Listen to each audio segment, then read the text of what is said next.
કેમ છો મારા વાલા ભાઈઓ બહેનો? તૈયારી પૂરજોશમાં કરી રહ્યા હશો અને કટ ઓફ માર્ક ક્યારે જાહેર થાય એની ચિંતામાં પણ હશો, કારણ કે કેટલા માર્ક છે અટકશે એ કહેવું ખૂબ મુશ્કેલ છે અને ઘણી બધી ચિંતાઓ સાથે આપણે મેન્સની તૈયારી કરી રહ્યા છીએ. કોઈ વાંધો નહીં, જે ભાઈઓ બહેનોને 70થી 80 વચ્ચે માર્ક્સ આવવાના છે એવા એ રાહ જોયા વગર તૈયારી છે તમે શરૂ કરી જ દીધી છે. માત્ર 70ની પણ 70થી 80 વચ્ચે સંભાવનાઓ રહેલી છે એવું ઘણું બધું વિદ્વાનોના મત રહેલા છે. એનું કામ કરશે. આપણે આપણી તૈયારીમાં લાગી જઈએ અને ખાસ તો હિન્દી વિષયમાં પદ્ધતિના પ્રશ્ન 20 માર્કના પૂછાવાના છે આ વખતે, અને એ પણ વર્ણનાત્મક રીતે. એટલે એમાં કઈ રીતના પૂછાય એમાં આપણે પાછા ન પડીએ એ માટે અગાઉ પણ આપણે પદ્ધતિશાસ્ત્રનો એક વિડીયો બનાવી ચૂક્યા. આજે પણ ભાગ 2 એવું શીર્ષક આપી અને કેવા કેવા પ્રશ્નો આવે તેની ચર્ચા કરવાની છે. ખાસ વિદ્યાર્થી મિત્રો જેને PDF લીધી છે અથવા જે લેવાના છે એના માટે તો કોઈ ચિંતાનો વિષય નથી, પણ જે વ્યક્તિ PDF લઈ શકે એમ નથી તેવા માટે આ વિડીયો ખરેખર ખૂબ મહત્ત્વનો છે. આપણે કોઈ વિડીયો જોવે અને એ તો છે જ, પણ સાથે દરેક હિન્દી વિષયના ભાઈઓ બહેનોને સારી સફળતા મળે એ માટે આપણે પ્રયત્ન કરી રહ્યા છીએ. તમે સૌ જાણો છો કે હિન્દી વિષય પ્રત્યે લોકોનું ઓરમાયું વર્તન છે. કોઈ આપણા વિષય પ્રત્યે વિડીયો બનાવતા નથી. મેં તમારા માટે એક એવો નિયમ લીધો છે કે તમારા માટે બની શકે એટલા પ્રયત્ન કરશું. તો એ છે. સાથે એની PDF જોતી હોય તો પણ કઈ રીતે મળશે તે જોઈએ. વિદ્યાર્થી મિત્રો, આપ સૌ જાણો છો કે ટાટ મેન્સની અંદર આપણે 11મું વિષય વસ્તુ, 12માનું વિષય વસ્તુ, હિન્દી પદ્ધતિશાસ્ત્ર અને પ્રયોજનમૂલક હિન્દી, આ 4 વિભાગમાંથી પ્રશ્ન પૂછાવાના હોય છે અને 100 માર્કનું પેપર છે એ બને છે.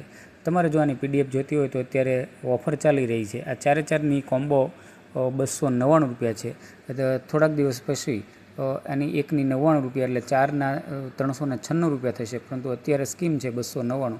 જે 10 તારીખ સુધીમાં ખરીદી લેશે તેના માટે આ સ્કીમનો લાભ મળશે. નીચે નંબર આપેલા છે, એમાં વોટ્સએપ કરી અને તમે છે એ સંપર્ક કરી શકો. હવે જોઈએ આપણે પદ્ધતિશાસ્ત્રના કેટલાક પ્રશ્નો. અગાઉના વિડીયોમાં આપણે 8 પ્રશ્ન સુધી જોઈ લીધેલું હતું. આ વિડીયો દ્વારા આપણે 9મા પ્રશ્નથી શરૂઆત છે કરીશું અને એ પ્રશ્ન એવો છે कि एक आदर्श भाषा शिक्षक के मुख्य गुण क्या होने चाहिए? खूब महत्वपूर्ण प्रश्न गणी शकाय. तो जवाब है, एक आदर्श हिंदी शिक्षक को अपने विषय का पूर्ण और गहन ज्ञान होना अनिवार्य है ताकि वह छात्रों की जिज्ञासाओं को शांत कर सके. उसे न केवल सैद्धांतिक बातों का ज्ञान हो बल्कि वह उन्हें व्यवहार में भी उतारने में सक्षम होना चाहिए. शिक्षक का व्यक्तित्व प्रभावशाली होना चाहिए क्योंकि बालक अपने शिक्षक के आचरण और आदर्शों का अनुकरण करते हैं. उसे शिक्षण विधियों, पाठ योजना, निर्माण और प्रश्न पूछने की कला में दक्ष होना चाहिए. छात्रों के प्रति प्रेम, सहानुभूति और निष्पक्ष भाव रखने वाला शिक्षक ही विद्यार्थियों का सम्मान प्राप्त करता है. उसे कक्षा में साहित्यिक और सांस्कृतिक गतिविधियों जैसे वाद विवाद और कवि गोष्ठी का आयोजन करने में कुशल होना चाहिए. शिक्षक का मानसिक स्वास्थ्य ठीक होना चाहिए ताकि वह समय और असुरक्षा की भावना से मुक्त होकर पढ़ा सके. अंत में अपनी वेशभूषा और व्यवहार को सादगीपूर्ण और गरिमामय बनाना रखना चाहिए. त्यारबाद 10वां प्रश्न है, भाषा शिक्षक में मनोविज्ञान के ज्ञान की क्या भूमिका है? जवाब है, आधुनिक मनोविज्ञान ने यह स्पष्ट कर दिया है कि प्रत्येक बालक में व्यक्तिक भिन्नता होती है जिसे समझना एक शिक्षक के लिए आवश्यक है. शिक्षक को छात्रों के मानसिक और शारीरिक स्तर, उनकी रुचि और बुद्धि के स्तर के अनुसार ही शिक्षा प्रदान करनी चाहिए. मनोविज्ञान का ज्ञान शिक्षक को छात्रों के व्यवहार में होने वाले परिवर्तनों को समझने और उन्हें समायोजित करने में सहायता करता है. इसके माध्यम से शिक्षक कठिन विषयों को छात्रों की अवस्था के अनुरूप उदाहरण देकर सरल बना सकता है. यदि व्यक्तिक भिन्नता पर ध्यान नहीं दिया जाता तो शिक्षण कार्य अपना महत्व खो देता है और छात्र पिछड़ जाते हैं.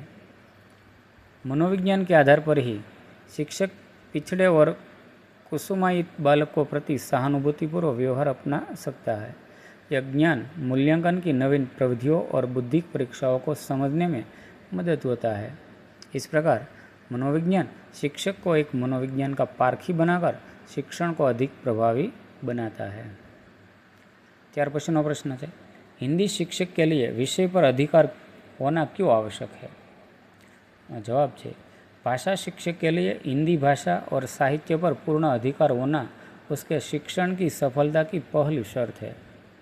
शिक्षक को अपने विषय के सभी क्षेत्रों और अपने संबंधित अन्य विषयों का भी व्यापक ज्ञान होना चाहिए ताकि वह विषयों के बीच सहसंबंध स्थापित कर सके। उदाहरण के लिए, यदि शिक्षक को अंकगणित का सही ज्ञान नहीं है तो वह रेखागणित को प्रभावी ढंग से नहीं पढ़ा सकता। हिंदी शिक्षक का ज्ञान केवल सूचनाओं तक सीमित न होकर विस्तृत और गहन होना चाहिए। उसे सरल और स्पष्ट भाषा का प्रयोग करना चाहिए ताकि छात्र जटिल विषयों को भी रोचकता के साथ समझ सके। भाषा पर अधिकार होने से शिक्षक छात्रों में बोधगम्यता विकसित करने की क्षमता रखता है। इसके बिना विश्व बंधुत्व की भावना और सांस्कृतिक विकास को समझना छात्रों के लिए कठिन हो जाता है। अतः विषय का गहन अध्ययन और विभिन्न स्रोतों से ज्ञानार्जन करना शिक्षक का नैतिक कर्तव्य है। ત્યાર પછીનો પ્રશ્ન છે, कक्षा की समस्याओं के समाधान में क्रियात्मक अनुसंधान का क्या महत्व है? जवाब है, एक योग्य हिंदी शिक्षक को कक्षा कक्ष की दैनिक समस्याओं के प्रति संवेदनशील और जागरूक होना चाहिए। क्रियात्मक अनुसंधान वह वैज्ञानिक तरीका है जिसके माध्यम से शिक्षक छात्रों की समस्याओं को गहराई से समझता है और उन्हें दूर करने के लिए योजनाएं बनाता है।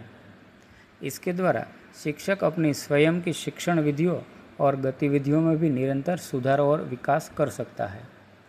यह अनुसंधान शिक्षक को कार्य विश्लेषण और शैक्षिक निर्देशन का ज्ञान प्रदान करता है। कक्षा में पढ़ाते समय आने वाली बाधाओं जैसे छात्रों का पिछड़ना या अनुशासनहीनता का वैज्ञानिक समाधान इसी के जरिए संभव है।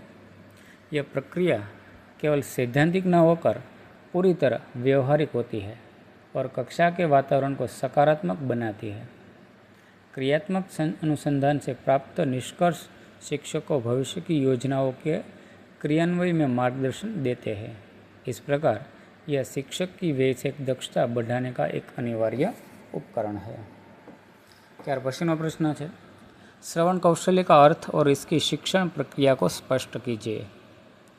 तो जवाब है, श्रवण का अर्थ केवल ध्वनि सुनना नहीं है बल्कि भाषा शिक्षण के संदर्भ में इसका अर्थ सुनकर भाव ग्रहण करना या अर्थ समझना है। यह एक जटिल मानसिक प्रक्रिया है जिसमें ध्यानपूर्वक सुनना, चिंतन मनन करना और उसके अनुसार आचरण करना शामिल है। मनुष्य अपनी जागृत अवस्था का लगभग 42 से 45% समय सुनने में ही व्यतीत करता है, जो इसे सबसे महत्वपूर्ण कौशल बनाता है। एक अच्छा श्रोता ही आगे चलकर एक सावधान पाठक और एक प्रभावी वक्ता बन सकता है। कक्षा में बालगीत, कहानी और कविताओं के माध्यम से छात्रों में श्रवण कौशल्य का विकास किया जा सकता है। शिक्षक को श्रवण बाधित बच्चों की पहचान उनके हाव भाव और परस्पर क्रियाओं से करके उन्हें उचित सहायता देनी चाहिए। श्रवण कौशल्य का मूल्यांकन व्यक्तिगत स्तर पर करना श्रेष्ठ होता है ताकि प्रत्येक छात्र की ग्रहण क्षमता झांसी जा सके। यह कौशल्य बालक के जन्म से ही शुरू होकर जीवन पर्यंत ज्ञानार्जन का मुख्य स्रोत बना रहता है। ત્યારબાદનો પ્રશ્ન છે 14મો, वाचन कौशल्य और साधारण पढ़ने में क्या अंतर है? जवाब है, वाचन कौशल्य को साधारण भाषा में बोलचाल कहा जाता है और यह विचारों के आदान प्रदान का सबसे सरल माध्यम है। हालांकि साधारण रूप से पढ़ने और वाचन में मुख्य अंतर शुद्धता, स्पष्टता और प्रभावत्मकता का होता है। वाचन एक कला है जिसमें ध्वनि व्यवस्था, बल, लय, स्वराघात और गति का समुचित संतुलन आवश्यक है। शुद्ध वाचन के माध्यम से ही छात्र साहित्य के विशाल साम्राज्य में प्रवेश कर अलौकिक आनंद प्राप्त कर सकते हैं। वाचन में मधुरता और चमत्कारपूर्ण ढंग से आरोह अवरोह का होना उसे प्रभावी बनाता है। इसके अभ्यास से छात्रों में आत्मविश्वास बढ़ता है और औपचारिक अवसरों पर उनकी झिझक दूर होती है। वांचन के दो मुख्य प्रकार है, स्वस्वर वांचन और मौन वांचन। एक कुशल वांचनकर्ता ही भविष्य में एक अच्छा वार्ताकार या प्रभावी वक्ता बन सकता है। ત્યાર પછીનો પ્રશ્ન છે, पठन कौशल के मुख्य उद्देश्य और उसकी विधियाँ क्या है? जवाब જોઈએ नो। पठन कौशल का मुख्य उद्देश्य छात्रों को लिखित सामग्री को पढ़कर उसका अर्थ समझने और उसके दूसरों के समझने के योग्य बनाना है। ज्ञान विस्फोट के इस युग में अपने ज्ञान को आधुनिक बनाए रखने के लिए पठन कौशल का विकास अत्यंत अनिवार्य है। इसके उद्देश्यों में छात्रों को समान ध्वनियों में अंतर करना सिखाना और पठन की कमियों को दूर करना शामिल है। पठन शिक्षण की प्रमुख विधियों में वर्ण विधि, शब्द विधि, शब्दों के माध्यम से वर्ण सीखना महत्वपूर्ण है। वाक्य विधि इस सिद्धांत पर आधारित है कि वाक्य ही भाषा की अर्थपूर्ण इकाई है। इसीलिए शिक्षण वाक्यों से शुरू होना चाहिए। प्राथमिक स्तर पर आकृतियों और चित्रों के माध्यम से पठन का आरंभ किया जाता है, जबकि उच्च प्राथमिक स्तर पर मानचित्र और विश्वकोश पठन जुड़ जाता है। व्यवहार से अक्सर संयुक्त विधि का प्रयोग किया जाता है, जिसमें कई विधियों का समन्वय होता है। पठन कौशल का उपयोग मनुष्य के लिए जीवन पर्यंत बना रहता है। ત્યાર પછીનો પ્રશ્ન છે, विद्यार्थी मित्रों पद्धतिना खूब सारा प्रश्नों है आ बधा। लेखन कौशल्य का महत्व और उसके विभिन्न प्रकारों का वर्णन कीजिए। लेखन कौशल्य वह कला है जिसके माध्यम से मनुष्य अपने भावों और विचारों को ध्वनियों के प्रतीक लिपि के रूप में अंकित करता है। सभ्यता के विकास में लिपि का आविष्कार एक युगांतरकारी घटना थी, जिसके बिना आज सभ्य समाज की कल्पना कठिन है। लेखन कौशल्य का मुख्य उद्देश्य लिखित भाषा के माध्यम से विचारों को दूर दूर तक पहुंचाना और उन्हें सुरक्षित रखना है। लेखन अभ्यास के 3 प्रमुख प्रकार हैं, सुलेख, अनुलेख और श्रुतलेख। सुलेख का अर्थ है सुंदर और सुडौल अक्षरों में लिखना, जिसमें शिरोरेखा और मात्राओं का विशेष ध्यान रखा जाता है। अनुलेख में छात्र किसी आदर्श सामग्री या शामपट से जो का त्यों देखकर लिखते हैं, और श्रुतलेख का उद्देश्य सुनी गई ध्वनियों को शुद्धता और गति के साथ लिखने का अभ्यास करना है।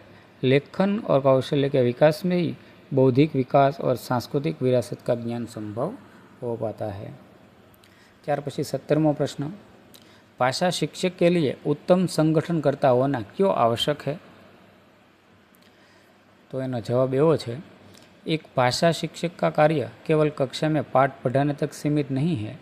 उसे एक कुशल संगठनकर्ता भी होना चाहिए। उसे छात्रों की रुचियों और योग्यताओं को पहचान कर उनके लिए साहित्यिक और सांस्कृतिक गतिविधियों का आयोजन करना चाहिए। इनमें वाद विवाद, अंताक्षरी, कवि दरबार, नाटक मंचन और बाल गोष्ठी जैसी गतिविधियां शामिल है। इन कार्यकर्ताओं के माध्यम से छात्रों के भाषाई कौशल्य और नेतृत्व के गुणों का विकास होता है। शिक्षक को विद्यालय के पुस्तकालय और वाचनालय का संगठन करने में भी निपुण होना चाहिए, ताकि छात्र स्वाध्याय कर सके। यदि विद्यालय में इन गतिविधियों का आयोजन नहीं होता तो इसे अप्रगतिशील और कुंठित मस्तिष्क का प्रतीक माना जाता है। शिक्षक को विद्यालय संगठन के सिद्धांतों और विधियों का पूर्ण ज्ञान होना चाहिए। अतः शिक्षण कार्य को जीवंत और गतिशील बनाने के लिए शिक्षक की संगठनात्मक क्षमता अनिवार्य है। ત્યાર પછી છે 18मो प्रश्न, स्वस्वर वांचन और मौन वांचन के अंतर एवं महत्व को स्पष्ट कीजिए। जवाब જોઈએ, स्वस्वर वांचन का अर्थ है स्वर सहित पढ़ना, जिसमें छात्र पढ़ने के साथ साथ बोलता भी है और अर्थ ग्रहण करता है। इसमें लिपिबद्ध अक्षरों को देखना, पहचानना, उच्चारण करना और अर्थ समझना, ये 4 क्रियाएं एक साथ चलती है। स्वस्वर वांचन से छात्रों का आत्मविश्वास बढ़ता है और स्थानीय बोलियों का प्रभाव कम करने में मदद मिलती है। इसके विपरीत मौन वांचन का अर्थ है बिना होठ हिलाए चुपचाप पढ़ना और अधिक से अधिक अर्थ ग्रहण करना।